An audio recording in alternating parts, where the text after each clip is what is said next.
just sitting here with nothing to do.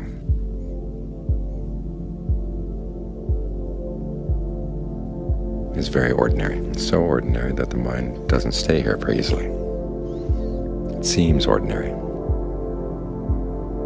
But if you learn how to ask questions about it, you find that the more you ask questions, the stranger it gets. You've got this body, and you've got the mind that's aware. What are they doing here together? How do they relate to each other? There's a famous Zen master, Dogen, and you ask questions like this. Is the body sitting in the mind, or is the mind sitting in the body? Which is the container for the other one? Or does it have to be a container? The reason for asking these questions is to start probing around into your assumptions about how you relate to the body, how you relate to your mind. And you can move into the body itself. This breath that we're focusing on. Okay, what is the breath? Viewed from the outside, people will say, of course, it's the air coming in and out through the nose, going into the lungs, and back out again. But how does it feel to you inside?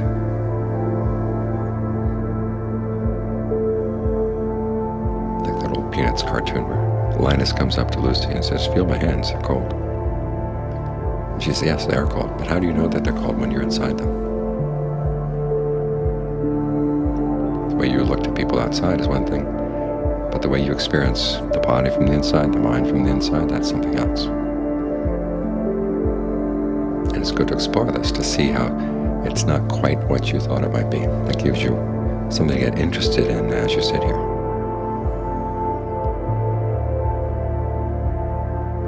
Like the breath energy, we say it flows through the body. Does it flow through the solid parts? In other words, are the solid parts there first and then you have to pump the breath into them? Or your awareness of the solid parts, does that actually come to you through the breath? If it weren't for the breath, you wouldn't know they were there. Thinking in this way can be very useful. If there's a pain in one part of the body, you may find yourself putting up a little wall right there as you breathe in, and the breath energy seems to stop right there at the wall. And as you do that, the circulation of the blood, energies in the body get all discombobulated. But if you remember, the breath comes first. And so it shouldn't be the case that anything else in the body blocks the breath. Think of the breath already there. And your awareness of the breath is there prior to your awareness of anything else.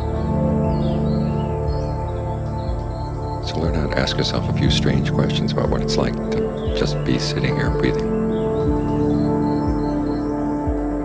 And that's one of your first defenses against distracting thoughts.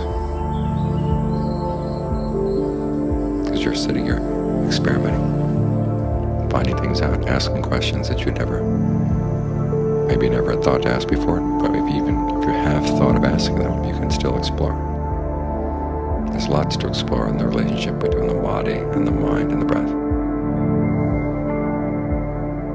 So when a distracting thought comes up, it doesn't have the pull it used to have because it's not as interesting. If you're sitting here with nothing to do and nothing about and no questions about what's going on right now, then you start asking questions about, well, what about last week, and what about next week, and what about what I'm going to do when I leave here. And all of a sudden that becomes a lot more interesting. But if you can tune into this level of interest with the breath, then you find that questions about last week and next week are really not that interesting after all.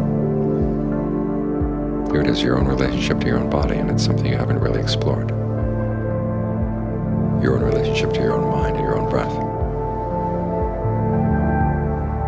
Here's your chance to get to know these things. Instead of the distracting thought comes, it's easy to follow through with the Buddha's first instructions for dealing with distracting thoughts, was just replace them with a more skillful thought, in this case coming back to the breath. Because there's still more to explore. Now if those thoughts have a pull that keeps pulling you back, that's a sign that you're attracted to them for some reason or another. Which is why his second method of dealing with distracting thoughts is to try to see their drawbacks.